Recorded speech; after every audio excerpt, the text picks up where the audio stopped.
Everybody, how are you doing this morning? I don't see myself. Oh, there I am. Hey, it's Dr. Cindy Stark here coming in every Tuesday at 10 a.m. Eastern Standard Time, talking about all things trauma. And today we're going to be talking about one of the trauma relationships that we build and one of the behaviors that people that have been through trauma in their life go through, and that's codependence.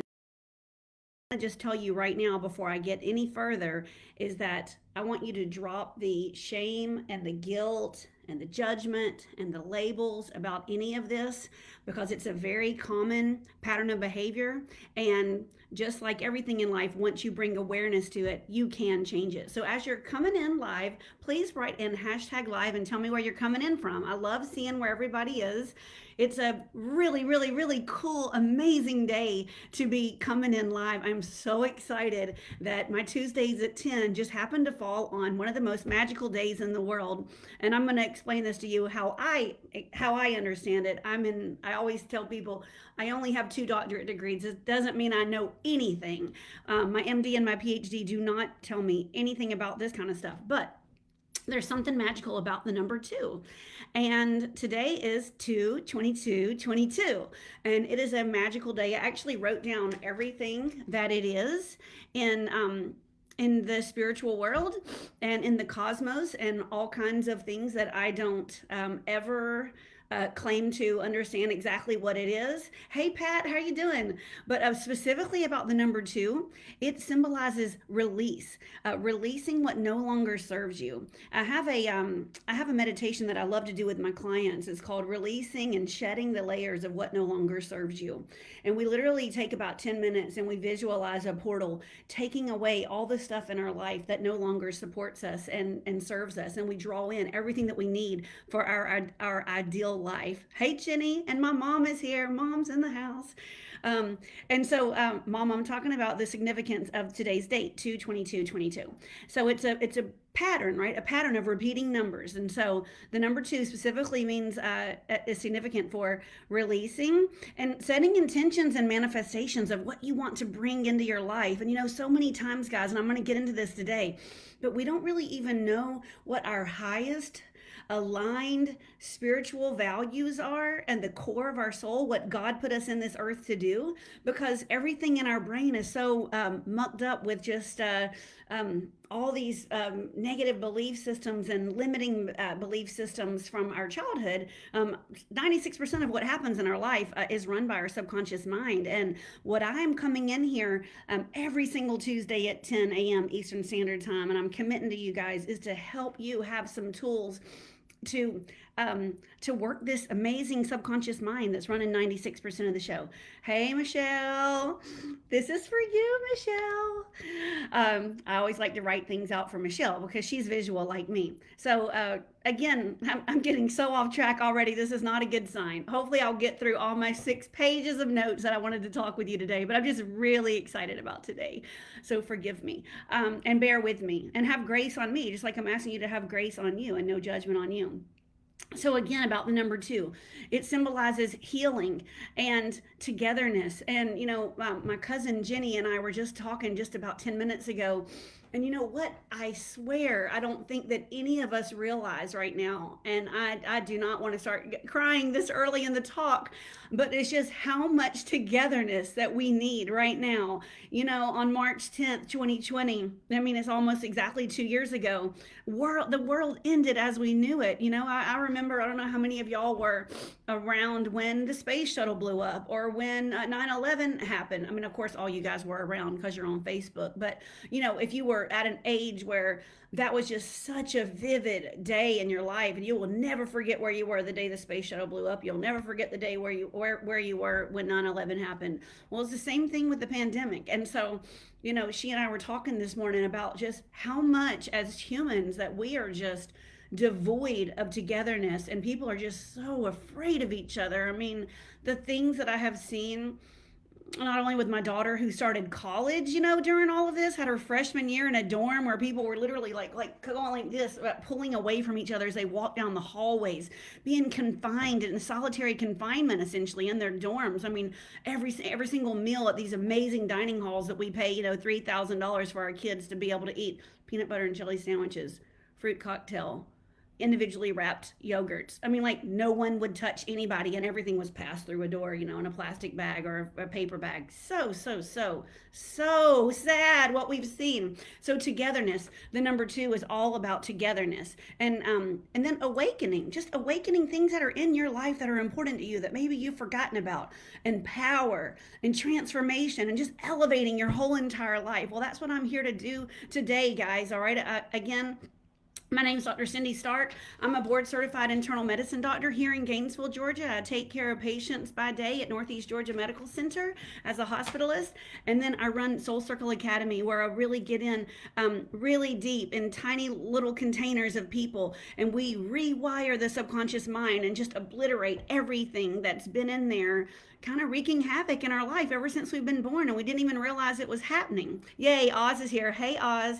And Jenny's saying, everyone go walk barefooted today and connect with the natural vibration of the earth. Yeah, because this is the day 2/22/22. And so all of those wonderful vibes and energy that are in all that number two that I was just saying, this is the 2/22/22 day.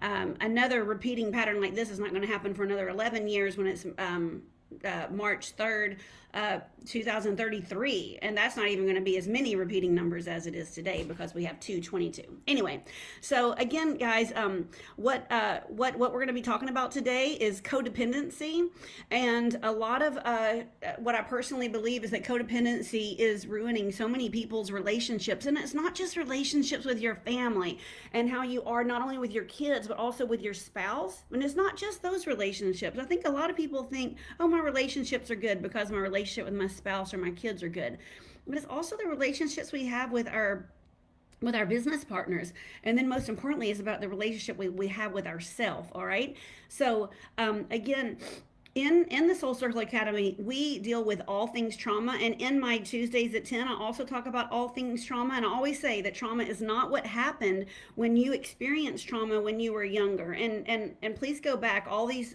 talks build on each other, but I gave a talk about all the different types of trauma. It doesn't have to be that you were, in the military seeing 20 people die in front of you, or that you had to be, gang raped. That's not that. It's anything where you were a caregiver of someone that you saw dying of Parkinson's disease or Alzheimer's dementia or cancer when you were little, or just your dad was an alcoholic, things like that.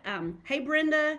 And yeah, Jenny is saying number two is a lucky number. You put the at sign, but I know you mean the number two. So trauma is not what happened to us, but it's what we tell ourselves about the trauma, what we made that mean to us, and how we recreate that trauma over and over again, unintentionally, because what's happened in the subconscious mind literally makes you repeat it over and over again so that you can heal from it. And codependency is one of those ways. So I'm going to start with just a couple of, hey Pat, it's good to see you live from Lilburn, Georgia.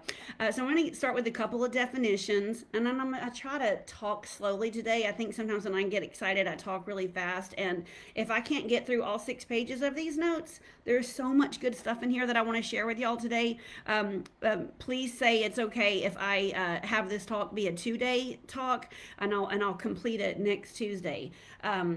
Yeah, Tanya, exactly. What we make it mean repeatedly. That's right. That's exactly right. And we don't even realize that we think that the trauma was exactly what happened to us when we were younger, but it's not. It's just what we do to ourselves over and over again. So again, start with some definitions. What's the difference between someone being dependent and someone being codependent?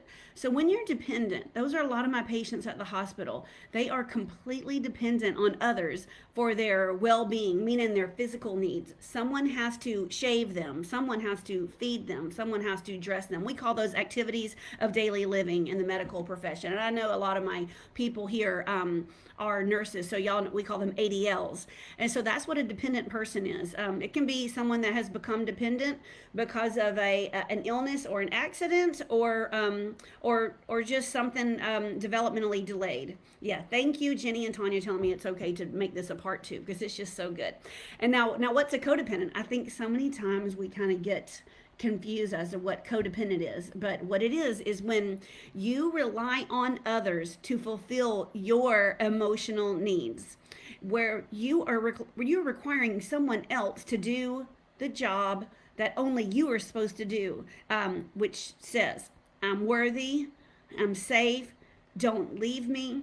And so you're around going and fulfilling other people's needs, emotional needs, not physical needs, but emotional needs. And then it is in that frantic, repeated behavior of helping them over and over again, telling them that they're worthy and that they're. Pat, I'm not even reading that, but you are, and you are distracting me. So I think I'm just going to have to put my hand up here and not look at you. Pat is a comedian. He and I went to high school together, and he is trying to distract me. So yeah, and a lot of people, again, codependence. I do believe it is a trauma behavior, and a lot of us in the medical field, we kind of get into we just have so much fulfillment in our hearts by helping people that are dependent with their physical needs, and then it kind of spreads onto also fulfilling everyone's emotional needs.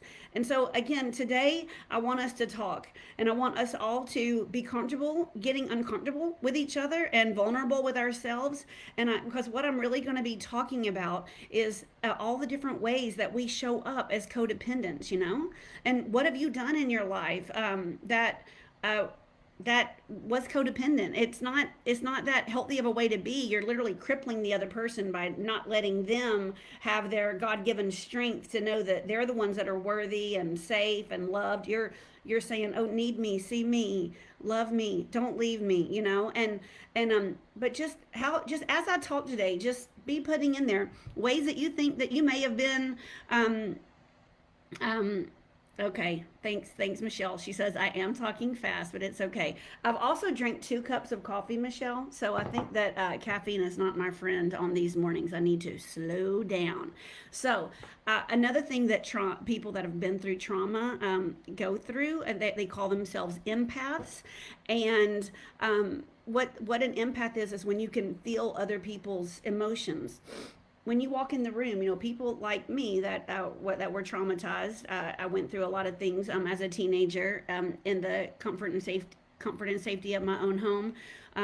Where I had to make sure that I was safe when I was left at home with my brother and his friends. That they were all 5 years older than me, and when you're 14 and 15 years old, you can just imagine what boys that are 19 and 20 years old kind of have on their mind when there's no parents around. And so I had to really be able to gauge from a very, very early age what was safe.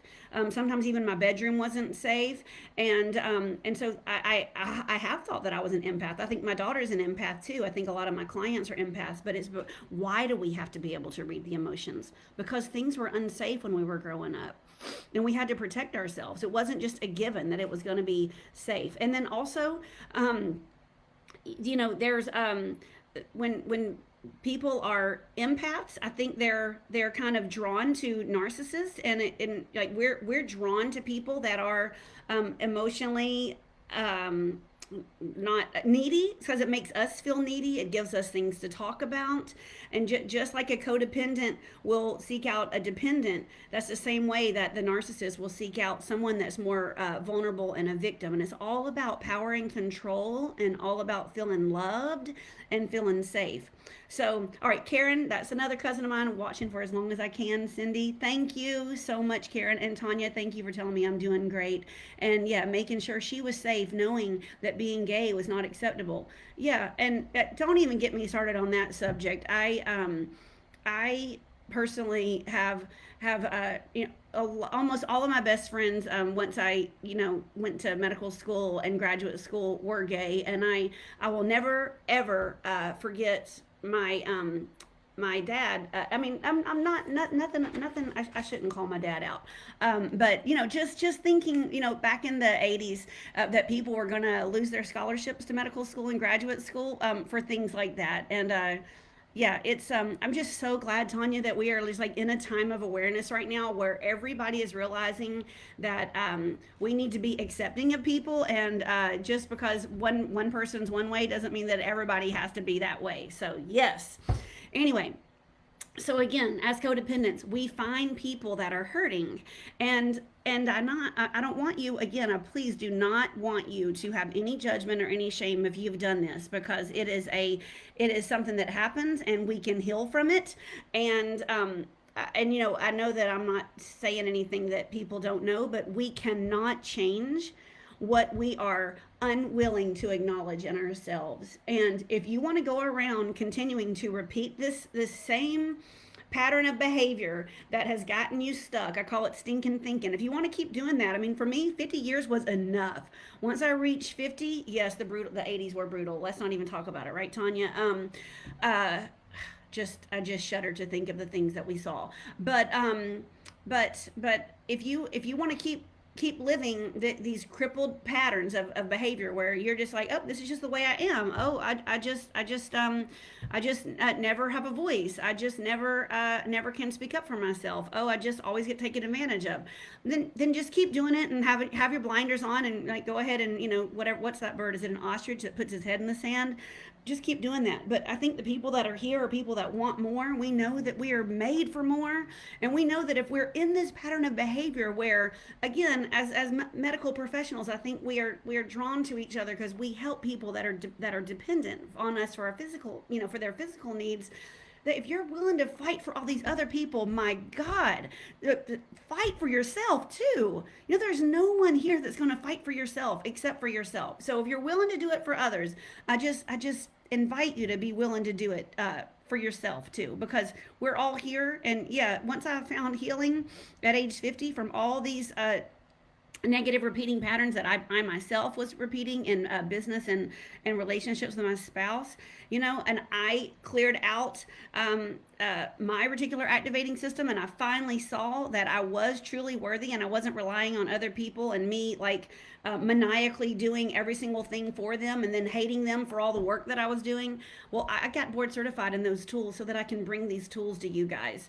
Like, it's not enough for me to be board certified as an internal medicine doctor and just know the ways of diseases and medicine and hospitalizations and who needs surgery and who needs chemo and who needs medicine and who needs talk therapy. I had to know more. I just had to, and I had to do it for myself. And now I'm bringing it for you guys. And I only felt comfortable bringing it to you guys once I was thoroughly certified and professionally certified. And I am so happy that I passed my boards. What is it? What was it? Golly, I think at the beginning of February, so just a couple of weeks ago. And so I'm just so happy to come in here every Tuesday at 10 to help you guys learn why we are acting the way that we're acting. So again. When we are codependents, we feel like we are in relationships with people and we meet all of their needs for them. And what we're saying subconsciously is, don't leave me. Please need me. See me. Love me, love me, love me. Am I worthy yet? Am I safe now? You're not going to leave me, are you? Because I'm doing so much for you. And I'm pumping you up so you can't leave me. And like that's robbing them of their God-given right to be able to create that safety within their own heart. And you're literally knocking them out at the knees. And yes, that is interesting, Tanya. We're just on a quest for helping this world become a better place. And so the way that codependency shows up in your lives, like I said, it's not just in relationships with people. The same way that you do one thing is the way that you do everything. So it will affect how you show up with your businesses. And even if you are working for someone, it'll affect the way that you are showing up with your coworkers. It will affect the relationships you have with yourself and with others, and it also will affect how you deal with your physical body, your physical health, and then also your spiritual health. And the reason that codependency affects all four of these things and the way that you do one thing is the way that you do everything is because, I hate to tell it to you, I hate to break it down to you, but it's because the subconscious mind is running everything.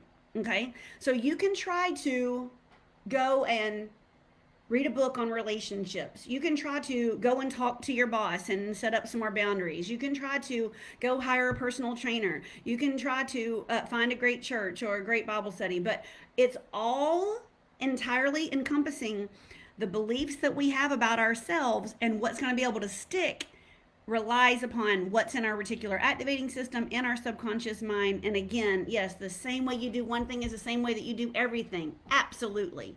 And again, all these talks build on each other. And I have a talk just on the reticular activating system and what is trauma. You have to go and join my free Facebook group called Reclaim Your Life and Health, and that's tagged in the title of this. And then just go under featured, and it's the very first one, that number one and number two that I did.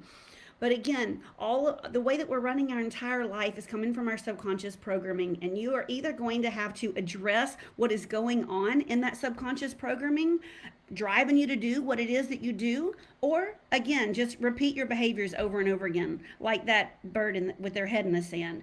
And I want you to know that it is a fact that 96% of the show in our brain, like our brain runs our whole body, and 96% of what's in our brain is run by the subconscious mind, and most of that was um, stemmed and initiated from these belief systems that were 95% of those were completely implanted by the time we were 7 years old. Yeah, thanks, Tanya. Copy all you want to, girl. And so that's why I come in here week after week, because, like, how are we to live our life and design our life the way that we want it to be if all we have access to is 4% of our brain, when not the other 96% is back there doing something? Don't you think this frontal lobe is going to wear out? I mean, it will. Ask me how I know, right? um, I could write a book, hashtag ask me how I know. And it's just exhausting, and I just don't want what I went through, and how I did not. I went through 30 years of just not having a voice, and just taking everything for what it was supposed to be, making so much less money as a doctor than all the male colleagues of mine, not being able to speak up in my marriage, having kids run all over me, and that wasn't their fault, it was my fault, and just not having any, and trying to build an online business and not being able to do that successfully, all because one main belief system was running my mind, and it was all gunked up in that reticular activating system, and it is, I'm not worthy of success, I'm not worthy of protection, I'm not worthy of success. So again, you guys, there is a way that we can rewire this. If y'all are coming in on a replay, I see some other people coming in, just hit hashtag replay and go back and watch this from the beginning. But I'm going to be coming in here week after week, helping you guys learn the tools to give yourself some grace, because really what's happening is that our subconscious mind is just keeping us safe. And there are, again, another talk I gave was on the 6 core human needs. I really want to give that talk again, because there are 6 core human needs. It's a talk that I summarized from Tony Robbins, who's just one of my amazing people that I love to follow. Hey Abby, it's good to see you. And yeah, okay, Tanya's saying it's the exact same way I work with small business owners and their time management, turning it on myself now. Yep. So again, when we rewire these core things that will help support us moving forward, and then we actually commit to a lifetime of of rewiring it intentionally, then you actually, it's like your whole entire body is exactly the same, but everything's different in the exact same way. And all it takes is some intentional work, one-on-one, you and yourself and I just going in and rewiring all of these old patterns of behavior, every negative influence, everything from your family. And then you have the same brain that you had before, but it runs like a machine instead of like a clunker, and it's just amazing to see my clients. Everyone they've tried all these different medicines to get better. They've tried all of these different talk therapies to get better, books to get better, all this stuff, and they really had just nothing short of giving up on themselves. And then they come into this program. It's a 12-week transformational health program, and the entire world opens up to them. They are literally different people after 12 weeks of working with me than what they were coming in. And again, catch the last 2 interviews that I did of 2 of my initial clients, and some more are coming up. I'm gonna interview Michelle next, after she talks about her entire story of trauma and trauma as a child in front of her entire place of work. And so after she gets that under her belt, she's going to come in here and share her miraculous story of healing with you guys. But again, I know that I'm running out of time. I only have 6 more minutes now, so I'm just going to kind of wrap this up. But again, as codependents, just think about it. There's 2 different kinds of energies. We either choose to be codependents. Oh, I'm sorry that my live is cutting out. I don't know, people, someone else drop in there. Is anyone else having problems with this? The replay will probably kind of cover it all. I'm also going to get a booster for this rental house that I'm in, because it is, I've seen people say that from time to time. Okay, good. Oz is saying it's working for her. But again, if you think about relationships they're in, like romantic relationships, there's two different shifts of energy, okay? If you're in a healthy relationship, you're saying, I'm doing this because I love you. I'm whole, healthy, and healed. You're whole, healthy, and healed.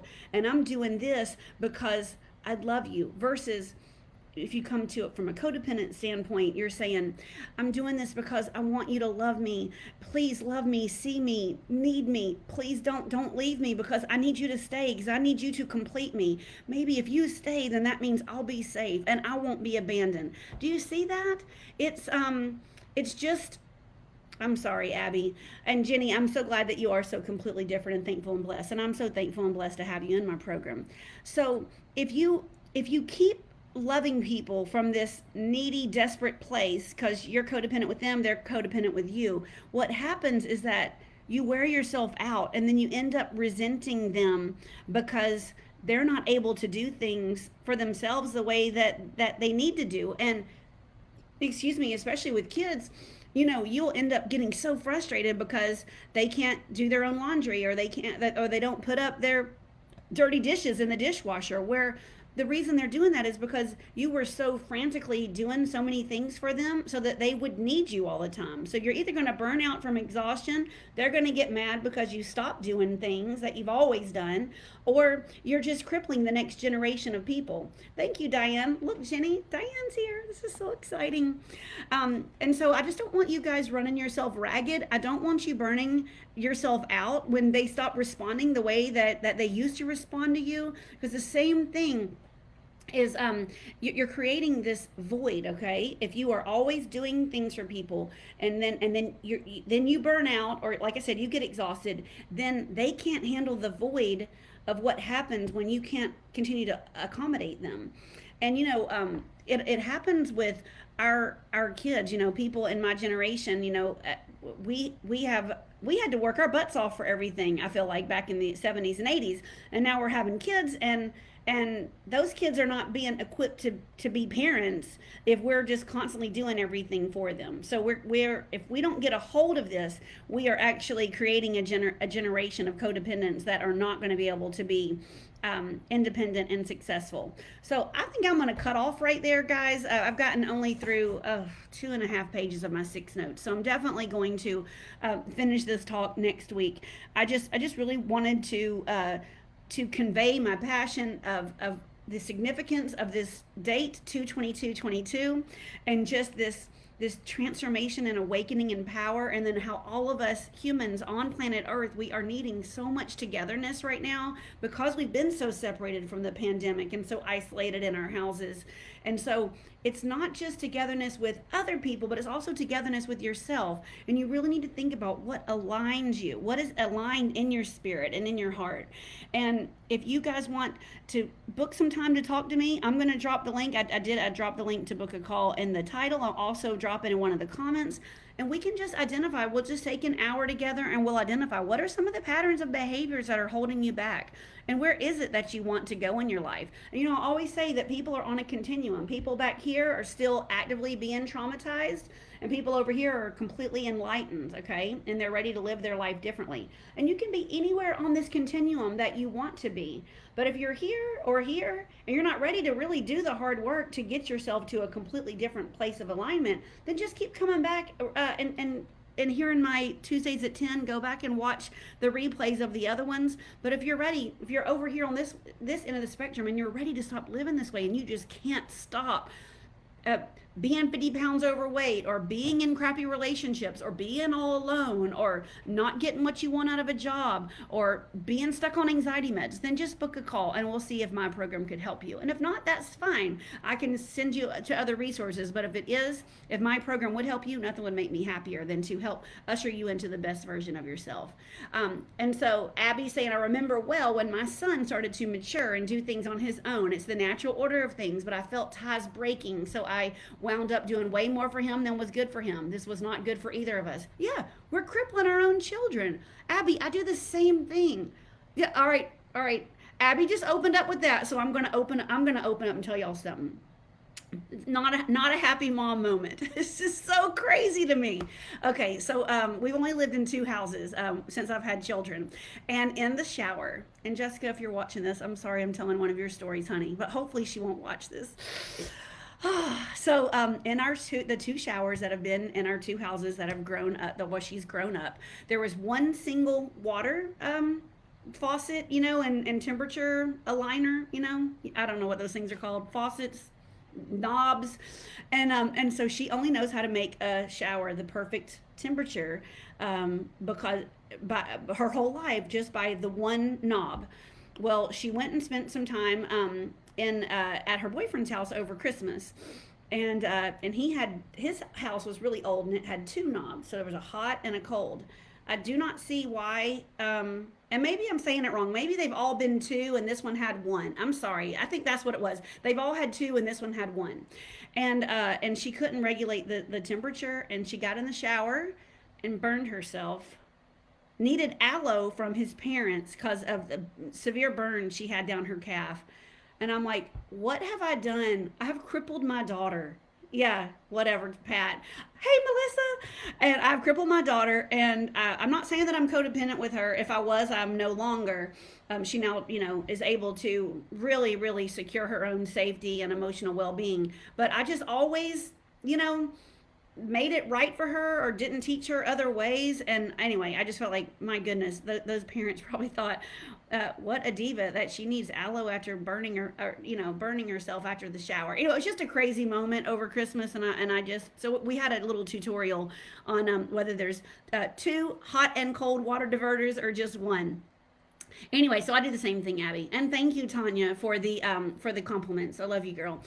Anyway, so guys, I will come back in here next Tuesday at 10 a.m. Eastern with part two, maybe part two of three, who knows, of codependency, and how if you're willing to fight for others, my goodness, be strong enough and be willing to fight for yourself, because this is the age of awakening and enlightenment, and I'm just so happy to bring it to you guys. But I love you guys. Take care, and I'll see you next Tuesday at 10.